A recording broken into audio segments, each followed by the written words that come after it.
Good day to you. My name is Gretchen McCloy. I am the Director of Community Partnerships for the South Portland Schools. I am pleased to be here today to speak to you on behalf of myself and my job share partner, Brynna Latham, and on behalf of all of the teachers, community, staff of the South Portland Schools, and our students and our family. I have the pleasure slash challenge slash joy of trying to fulfill the impossibly large shoes of Jane Eberly and Molly Aldrich, who held this position before me. We are very fortunate that in South Portland we have had a position for over 30 years, really trying to connect the schools and the community around us. Over the years, the position has evolved and it has changed. The original intent of this position was to really focus on the business community and connecting the business community to our school, thinking about different ways that students could get internships and job shadows and do work experiences. Those things still exist. However, my background is in being a school counselor. So I bring my school counselor baggage to the position and have morphed the position in my own ways to try to connect the schools more with our social service agencies and community partners. We have had a wonderful connection to this informal group called the Providers Group here in South Portland over the years that involves members from your church, as well as people from the Lions Club, the Rotary, the Boys and Girls Club, the police department. So there are already some wonderful networks and ways that our community is connected to our schools. And we are thrilled to continue to receive the support from your church and from so many organizations in our community. Prior to being a school counselor, my background was working in human resources in the mutual fund world, and then I worked case managing high school exchange students for a while when I was in Boston. So working with New Mainers and working with that population has always been important to me. Working with students from other cultures has always been important to me, especially as a school counselor at Memorial Middle School here in South Portland. I became more familiar with the needs of our community and started to learn different ways that we could support our families. But the part that we're speaking about today is really thinking about how our community has shifted and changed over the years to welcome the influx of new Mainers that we have here in our community. Jane Eberly had this role, as I mentioned, until the end of 2000, the end of the school year, the 1920 school year. In the fall of 2020, someone approached me and asked, "Hey, Gretchen, would you be willing to help out maybe 8 hours a week supporting our new Mainer students and supporting students who are housing vulnerable or might be experiencing houselessness?" And at the time, I said, "Sure, that sounds fine," having no idea really what the storm was to come in terms of the volume of new Mainers that we're welcoming here in our community.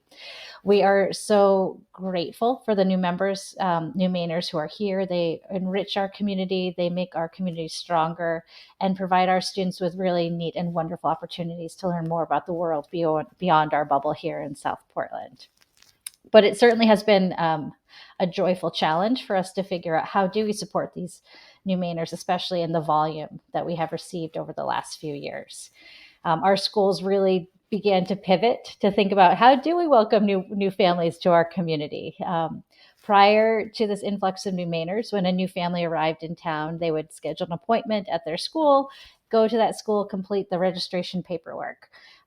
Because this was also happening during COVID, we couldn't have families come into our schools in the ways that we would like to welcome them. So we pivoted and we're really creative. I have fond memories of that fall of 2020, setting up tables, as you can see in these images, in the parking lots in some of the hotels where our families were residing, doing English classes with them as we were quickly scrambling to hire more teachers to figure out how we would support these students in our schools. The middle picture in the gymnasium during the year that we were hybrid, so only half of our students were in the building at any given time because of COVID, the schools were empty on Wednesdays. So we were able to use the gymnasium at Memorial Middle School as kind of a welcome center where we would have the new Mainer families come in. We'd help them fill out the registration paperwork. We'd give them information about our schooling systems here in this country, as well as try to connect them to some community resources. One of the lessons that we've learned is that as the school, we had to really stay in our own lane and figure out what we were good at. So we are really good at education. We are really good at welcoming students. We are really good at figuring out how to meet their educational needs. We attempted to try to also be a social services agency to connect them to help provide food and clothing and other emergency needs. But we realized we just didn't have the capacity or the expertise to do that. So it really forced us to connect more with the community organizations who are already doing that great work and really have the expertise in that.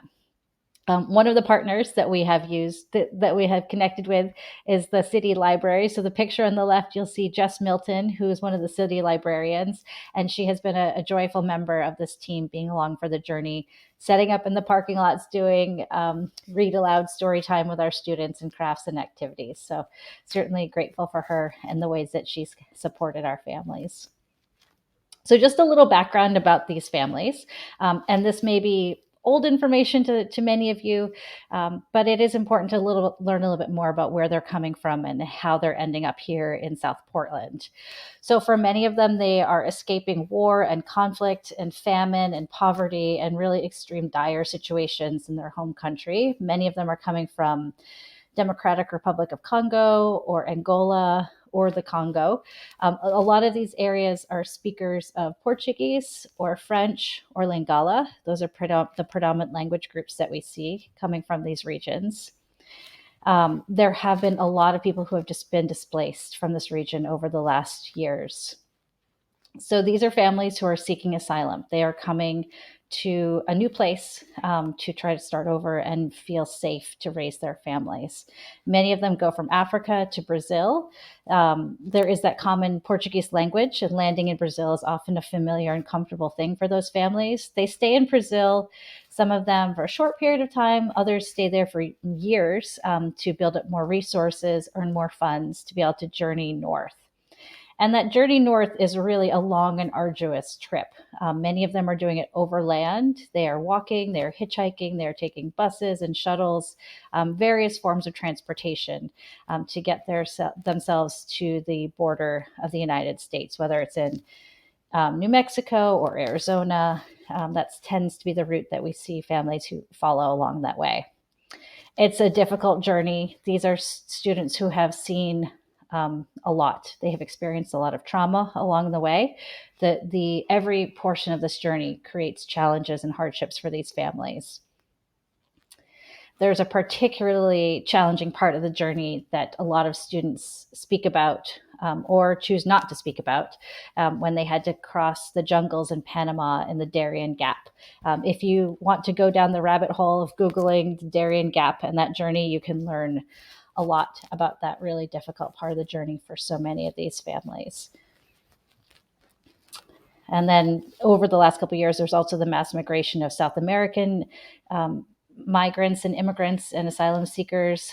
Some of our families got caught up in that wave of that immigration pathway and mass migration. And then they land here in Texas or Arizona, as I mentioned, and are processed at the border and then released and find their way to South Portland, Maine. And we are happy to receive them and welcome them and help them get settled.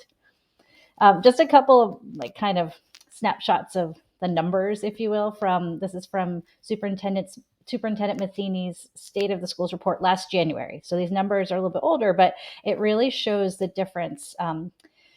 Prior to 2020, this number is looking at how many students we had in our schools who were impacted by homelessness or who are housing vulnerable, experiencing houselessness. And normal years in South Portland, that ranged about 30 to 40, sometimes upwards of 50 students a year. The 2020-21 year, our number jumped to about 150. 21-22, our number was over 300.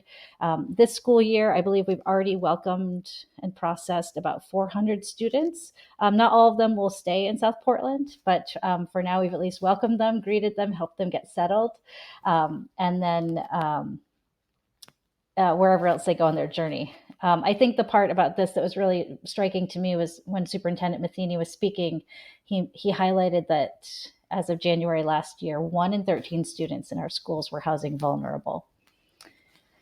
The other part about this is that many of these new families are speakers of other languages. For some of them, they have a little bit of English coming into our schools. Many of them have no English, and they'll be learning English for the first time as they arrive. These numbers are showing the chart of the number of English language learners we've had in our schools. They started keeping track of this back in 2016. And just the jump in the last couple of years, when we look at 2021, there was 400 students, over 550 last year. It's just a large increase in terms of needs from new teaching staff, from existing teaching staff who had to learn to pivot and meet the educational needs of these students who don't speak English. And for many of them, their education was disrupted over the years. Where they lived in Africa, they may not have been able to attend school consistently, even when they were in their home country. And then certainly during their journey, accessing school was not a possibility. So we see a lot of students who have disruptions to their education from all points along this journey, and are really trying to figure out how do we meet their educational needs, how do we help them learn English, but also these other academic skills that they may have missed along the way. But the school has not been operating alone, and we could not be operating alone. We really have depended upon a lot of amazing community partners to support all the needs of this community. And I've been very grateful to kind of be in the middle of all this, to see all these different agencies and organizations coming together. So today, I want to highlight just a few of the organizations who've been doing some really amazing work. I won't go into details about all the organizations that are on the list. I think we're trying to share with you a list of some of these other organizations, as well as links to their websites, so you could learn more about any of them if you're interested. But I would like to shine the spotlight on some of the people who have been doing amazing work to welcome all these newcomers to our community. First, I will highlight and say that Greater Portland Family Promise is one of the most amazing organizations that we work with. And I know they're intricately connected to your church. So a heartfelt thank you to all of you who are working a lot of hours behind the scenes to support the families who are connected to Family Promise. If we could duplicate, replicate, clone Family Promise and expand that into a full-fledged system that supported every single new arriving family, that would really be the gold standard of what we would love to do. Their wraparound services in terms of how they provide housing support, but also social emotional support, wraparound services, case management, connecting families to resources, connecting families to their new community is really a beautiful model. In addition to the good work that they're doing, I would like to highlight Welcoming the Stranger is an organization that is connecting new Mainers to mentors in the community. And they have been around for many years prior to the pandemic. They've been doing great work helping to connect new Mainers with a person who can be an advocate for them, helping them learn how to navigate the bus system or how to go to the grocery store, and sometimes some professional connections as well. Over the last few years, Welcoming the Stranger has kind of merged with MANA, which is the main association of new Mainers. And they have kind of enhanced that mentoring program. But MANA also has done wonderful work over the last few years supporting families who may have had contact with COVID. So MANA could come out to the hotels. If there's a family who thought they might have COVID, they could help provide COVID tests, even early in the days when COVID tests were hard to come by, help families test right away.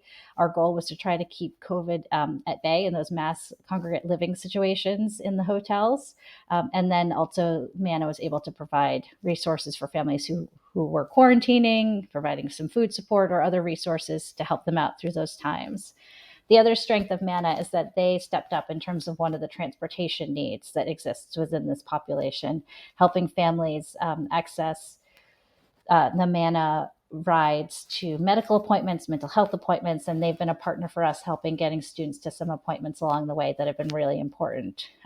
They've been connecting with volunteer drivers, but also fundraising to hire rideshare rides, as well as having a van that's actually continuing to help support transporting some of our students from some of the locations that it's hard for our buses to get to.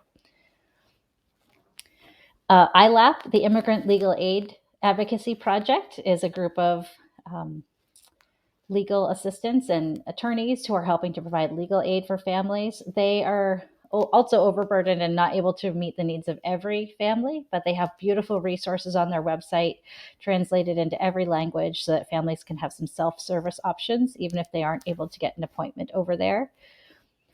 MERC, Maine Immigrants' Right Coalition. If you don't know Mufalo Chittum, she is one of those amazing heroes that's been a beautiful story to follow in terms of her ways of advocating and supporting these new Mainers, both on the ground on a daily basis, helping to welcome the new families as they arrive and currently helping to find temporary living situations for them, but also really doing a beautiful job advocating big picture for the supports.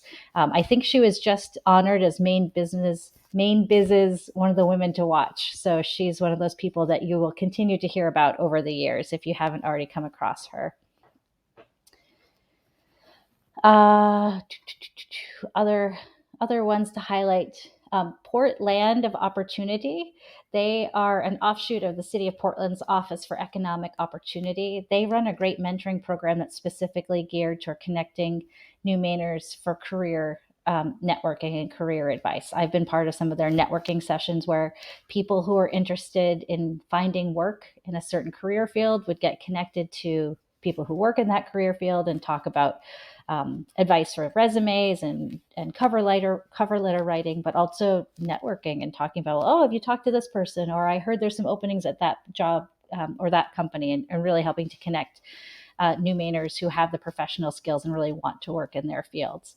And that is a common thread. We see people who are here, they've arrived, when they become eligible to work, which is a process. When you're seeking asylum, you are not eligible to work right away. But when they are eligible to work, these families are ready, willing, and eager to help out and get back into their professional lives.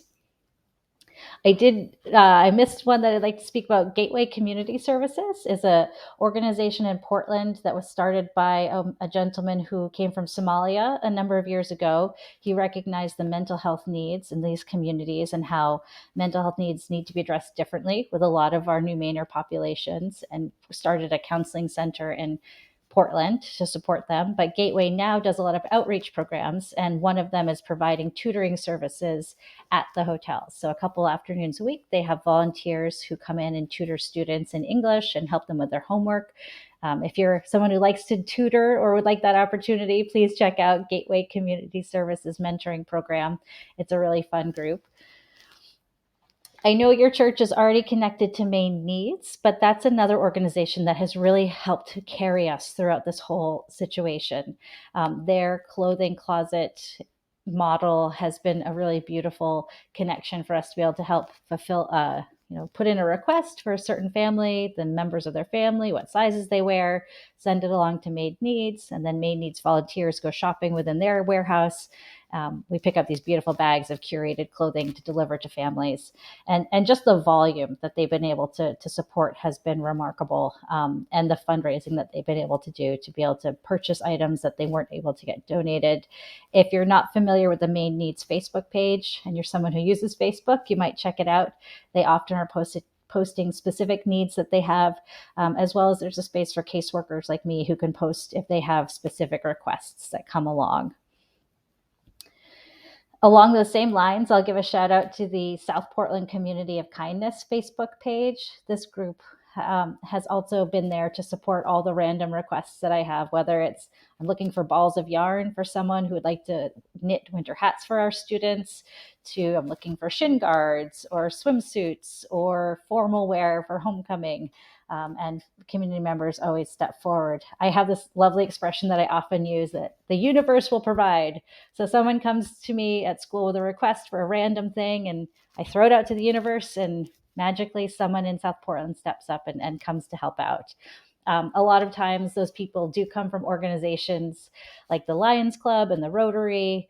The South Portland Food Cupboard has been pivotal in this journey, and really a lot of other very supportive groups and individuals who have stepped up time and time again. Greater Portland Health, we feel privileged to be connected to. They receive federal grant funding to provide free access and low income access for healthcare. So we now have a Greater Portland Health office in South Portland High School. And they not only help to provide healthcare, but then they also have a process where they can help families apply for main care to see if they qualify for any main care services, which then in turn opens other doors for them in terms of services they might be available for.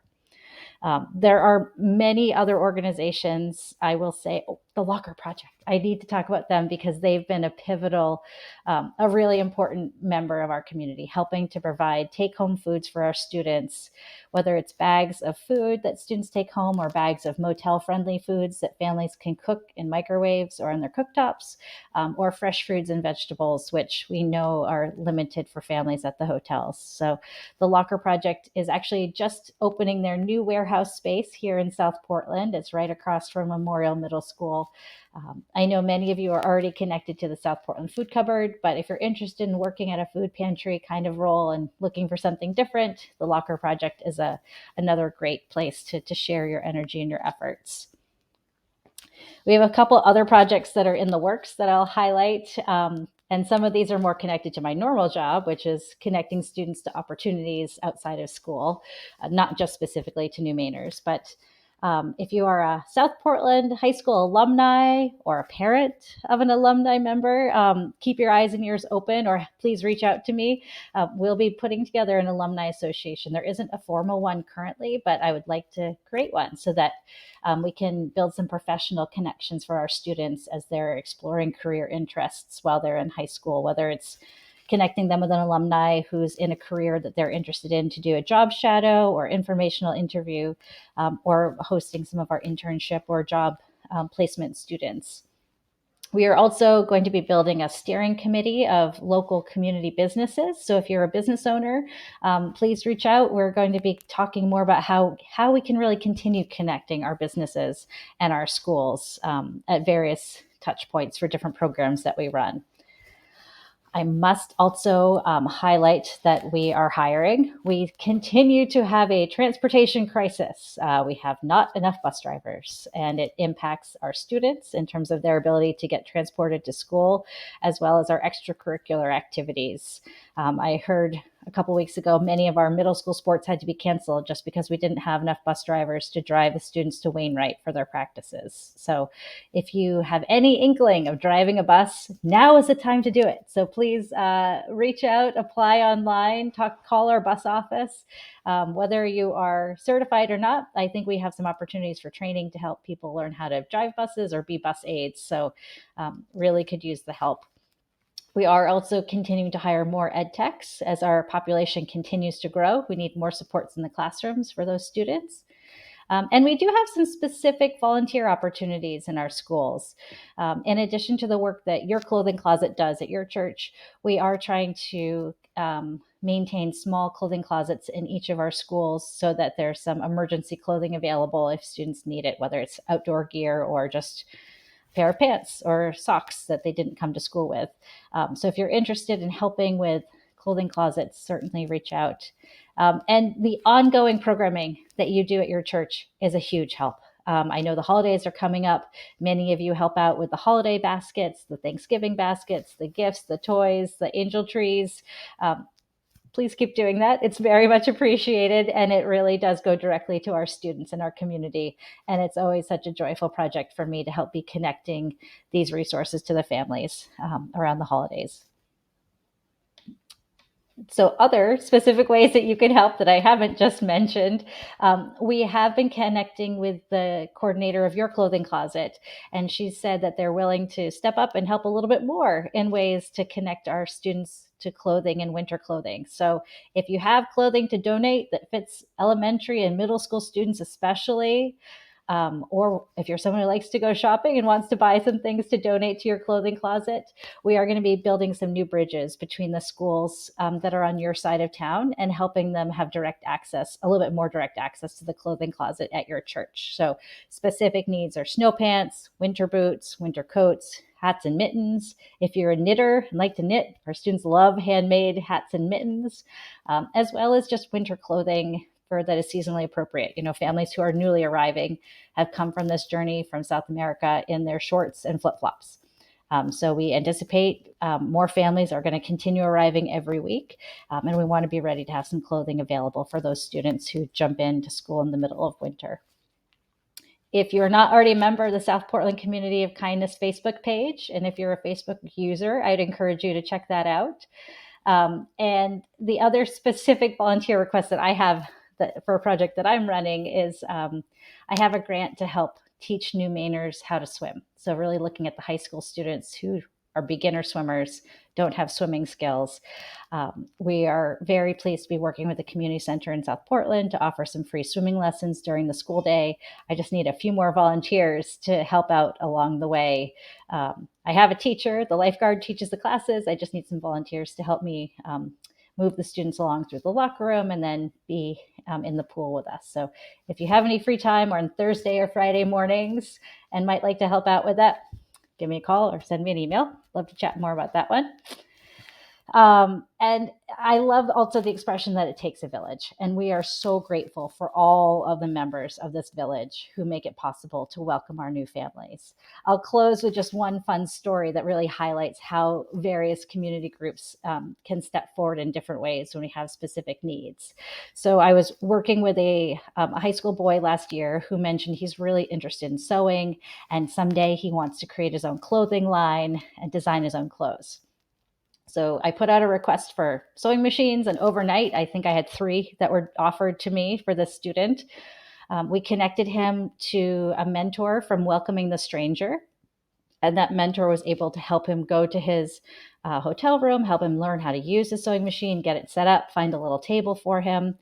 We were able to also connect with Manna, who was at that time also merging with Welcoming the Stranger, so we could find him some rides over the summer. I got a grant from a different church for him to participate in sewing classes at Common Threads in Westbrook, which is a wonderful sewing program for new Mainers who are looking to get into business industry careers or jobs in the sewing industry. So we were able to get him that grant to go to those classes. Manna was able to help coordinate rides for him. This fall, he came back to school just glowing about his experiences, but mentioned that the cloth that we had donated for him was a little not to his liking. It was some, pattern, floral gingham patterns or patterns with children's pictures on them. It was what was donated, but he was interested in some other types of materials, which is understandable. I put a posting on the Community of Kindness Facebook page. And again, overnight, I had some generous people step forward and purchase some gift cards that we were able to share with him so he could go purchase some of the cloth and other materials that he wanted to complete his sewing projects. So one day when he has his own clothing line, I look forward to being able to continue to tell the story and just highlight how his interests and this community was able to rally around him to provide opportunities to make that happen. So thank you, thank you, thank you for all the work that you already are doing in our community, supporting our new families and helping them get connected. And thank you for inviting me to be a part of this service to help share the good news about some of the other organizations who are doing good works around us.